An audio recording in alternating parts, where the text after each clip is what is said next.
عثمانیہ ادارہ ہر آنکھ کا ستارہ۔ الحمدللہ وکفیٰ والصلاة والسلام علی سید الرسل وخاتم الانبیاء۔ اللهم صل على سيدنا ومولانا محمد وعلى آل سيدنا ومولانا محمد وبارك وسلم۔ قال الله تبارك وتعالى: واستغفروا ربكم ثم توبوا إليه إن ربي رحيم ودود۔ صدق الله مولانا العظيم۔ اللهم صل وسلم دائما ابدا على حبيبك خير الخلق كلهم۔ محترم والمعزز سامعین بزرگ اور دوستوں، سورہ ہود میں حضرت شعیب علیہ السلام نے اپنی قوم کو خطاب فرمایا، اور اس خطاب کے اندر تین چیزوں کا ذکر فرمایا۔ وَاسْتَغْفِرُوا رَبَّكُمْ، اپنے رب سے معافی مانگو، استغفار کرو۔ ثُمَّ تُوبُوا إِلَيْهِ، پھر اس کی طرف رجوع کرو۔ إِنَّ رَبِّي رَحِيمٌ وَدُودٌ، بے شک میرا رب بڑا شفقت کرنے والا ہے اور بڑی محبت کرنے والا ہے۔ یہ مختصر سی بات ہے، لیکن یہ بڑی اہم چیز ہے اور ہماری ضرورت کی ضروری چیز ہے۔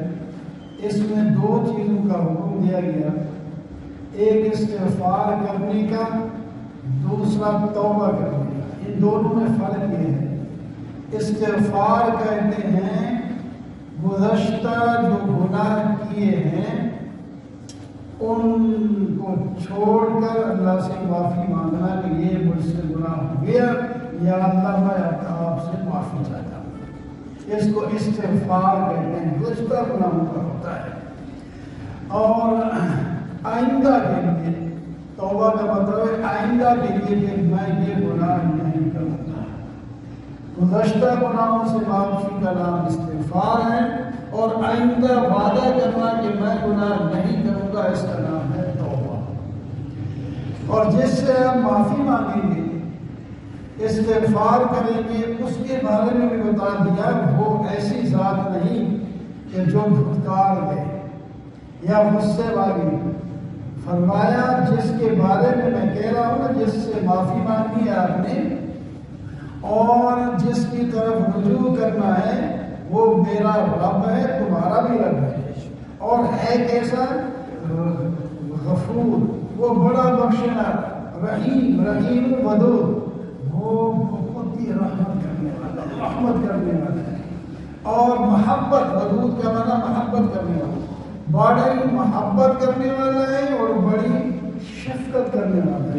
حدیث پاک میں آتا ہے، نبی علیہ السلام نے فرمایا ہم اگر اللہ تعالیٰ کی رحمت کو 100 حصوں میں تقسیم کریں، 100 حصوں میں اگر ہم تقسیم کریں تو اللہ تعالیٰ نے ایک حصہ رحمت کا دنیا میں بھیجا ہے، اور ایک کم 100 حصے اللہ نے محفوظ رکھے ہوئے ہیں ایمانداروں کے لیے۔ اللہ تعالیٰ ان کو دے دے کیا کرتے ہیں۔ سبحان اللہ، سبحان اللہ۔ اتنے مہربان ہے آپ کے لیے اللہ تعالیٰ نے ایمان والوں کے لیے رحمت، ایک کم 100 حصہ رحمت کا رکھا ہے۔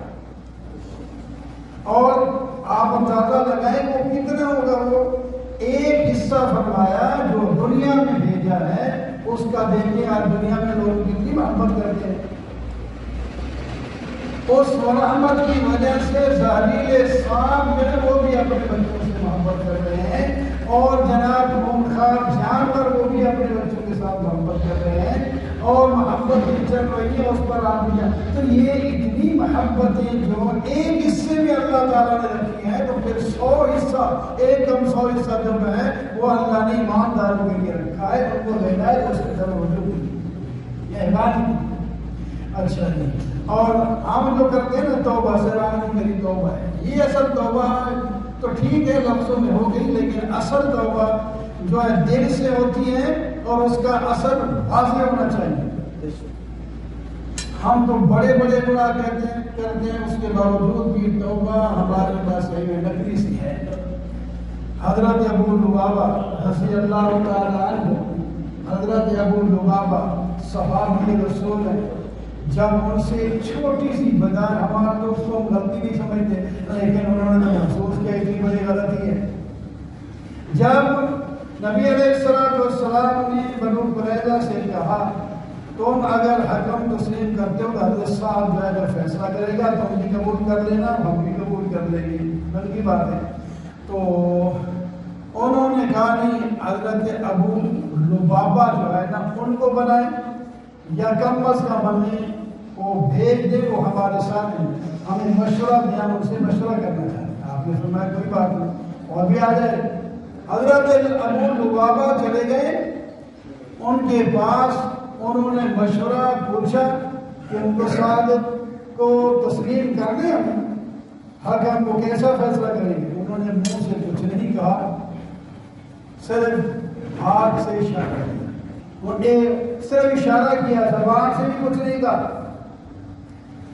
اس کا ان کو اتنا احساس ہوا کہ میں کتنی بڑی غلطی کی ہے، یہ غلطی چھوٹی موٹی نہیں، ایک بہت بڑی غلطی میں نے کی ہے کہ میں نے ایک راز تھا وہ عیاں کر دیا۔ تو کیا کیا پھر؟ فوراً آئے، کہیں نہیں گئے، سیدھا مسجد میں، اور مسجد میں جا کر اپنے آپ کو ستون سے باندھ دیا، جب تک میری توبہ قبول نہیں ہوگی میں ستون سے بندھا رہوں گا، اور یہاں تک کہ میری موت آ جائے یا توبہ قبول ہو جائے۔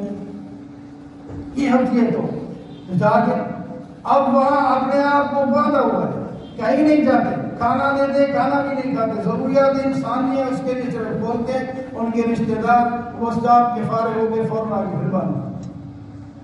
اس پر ہفتہ گزر گیا، ہفتہ پورا ہفتہ، اس کے بعد توبہ نازل ہوئی، آ کر بتا دیا گیا کہ آپ کی توبہ قبول ہو گئی ہے۔ تو کہا ابھی میرا دل تسلی میں نہیں ہے، میری اگر توبہ قبول ہو گئی ہے تو خود نبی علیہ السلام آ کر مجھے اپنے ہاتھ سے کھولیں گے، وہ کھولیں گے تو پھر مجھے یقین ہوگا کہ واقعی میری توبہ قبول ہو گئی، میں پہلے نہیں۔ تو خود نبی علیہ السلام تشریف لائے اور کھولا توبہ۔ اس طرح توبہ ہونی چاہیے نا، ابھی کیا ہم تو پھر بڑے بڑے گناہ پر بیٹھے پھر کرتی اس کو توبہ۔ اور دوسرے جو 7 آدمی غزوہ میں نہیں گئے تھے تبوک میں بغیر بس وہ اس واسطے کہ میں ہم جاتے ہیں پہنچ جائیں گے، وہ اس طرح کوئی خاص طور نہیں تھا ان کا، تو 3 نے تو پہلے توبہ کر لی، لیکن 3 نہیں نا 5 نے، 5 ساتھ تھے۔ اس کے بعد جو 3 تھے وہ ابھی نبی علیہ السلام کے آنے تک انہوں نے وہ نہیں کیا، بڑا احساس تھا ان کو، بڑا تھا، لیکن نبی علیہ السلام نے فرمایا کہ تم نے مؤخر کیا ہے نا، اب یہ اللہ تعالیٰ خود ہی توبہ قبول کر کے کوئی قرآن کی آیت بھیجیں گے تو پھر تمہاری توبہ قبول ہوگی، ورنہ ہم نہیں اب چھوڑ سکتے۔ تو 50 دن اس میں گزرے، 50 دن اتنے گزرے، قرآن بیان کرتا ہے، قرآن نبی علیہ السلام نے فرمایا ان سے بول چال چھوڑ دو، بول چال بھی چھوڑ دو، ان سے الگ الگ رہیں، اور ابھی 40 دن ہوئے تھے، اس کے بعد فرمایا گھر والے بھی نہ بولیں، باقی تو باقی، گھر والے بھی نہ بولیں، الگ الگ۔ اللہ تعالیٰ فرماتے ہیں ان پر زمین تنگ ہو گئی وجود بشادگی کے، وہ کہتے ہیں اگر اس کا حال میں مر گئے تو کیا بنے گا ہمارا، اتنی پریشانی ہے۔ اور دشمن کی طرف سے ایک حضرت کعب کو خط آیا تو میں اتنا ذلیل کیا جا رہا ہے، ہمارے پاس آؤ، ہم آپ کو حکومت حصہ دیں۔ جب یہ ان کو خط بھیجا آیا تو انہوں نے فوراً وہ تو آگ میں پھینکا، اور جناب آنکھوں سے آنسو جاری ہو گئی کہ میں اتنا کہ گرا جناب 50 دن جب گزرے تو قرآن کی آیت اتری، پھر وہی صحابہ جو بولتے نہیں تھے، سلام کا جواب نہیں دیتے تھے کیونکہ آپ کا حکم تھا، تو سلام کا جواب تک نہیں دے رہے، اب وہ دوڑے بھاگے جا رہے ہیں اس کو خوشخبری دینے کے لیے کہ تمہاری توبہ قبول ہو گئی۔ یہ توبہ تو فرمایا وَاسْتَغْفِرُوا رَبَّكُمْ، اپنے رب سے معافیاں مانگو۔ ایک آدمی ہندوستان میں تھا، اس کو جو ہے حکومت کی طرف سے کوئی تاوان آ گیا 3 لاکھ روپے، وہ بڑا پریشان، میں غریب آدمی ہوں، میں یہ 3 لاکھ روپیہ کہاں سے دے سکتا ہوں؟ اب یہ سوچ رہا ہے کیا کروں، کدھر جاؤں کدھر نہ جاؤں، وہاں سے دہلی سے جاؤ، مجھے دوسرے ایک بزرگ تھے حضرت، ایک بڑے بزرگ تھے، اس کو دعا کرنے کے لیے، دعا کرانے کے لیے جب اس کے پاس پہنچے، بڑا لمبا سفر کر کے، انہوں نے فرمایا اتنا سفر میرے پاس کر کے آئے ہو تو وہاں حضرت رشید احمد گنگوہی رحمہ اللہ جو تمہارے قریب تھے وہاں کیوں نہیں گئے؟ انہوں نے کہا آپ سے زیادہ عقیدت کی اس وقت میں آپ کے پاس ہے۔ فرمایا نہیں، آپ کو 2 مہینے جو کیا ہے نا، یہ میں بھی کوئی بھی دعا کرے قبول نہیں ہوگی، آپ کو ادھر ہی جانا پڑے گا، وہ دعا کریں گے تو اللہ تعالیٰ قبول فرمائے۔ پھر آیا وہاں آ کر اس سے حضرت معاف کر دے، غلطی ہو گئی، میرے پر اتنا تاوان ہے، فرمایا تو نے میرا تو کوئی قصور نہیں کیا، مجھ سے کیا معافی مانگتے ہیں؟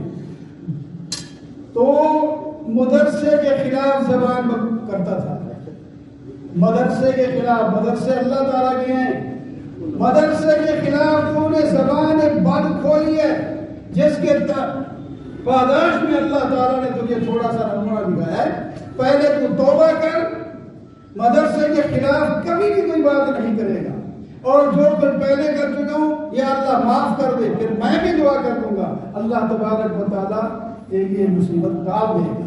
اس نے کہا میں ابھی توبہ کرتا، توبہ کی، اور حضرت نے بھی دعا کی، اور پھر اگلے دن جناب اس کے پاس جو ہے پروانہ آ گیا کہ آپ کو معاف کیا جاتا ہے۔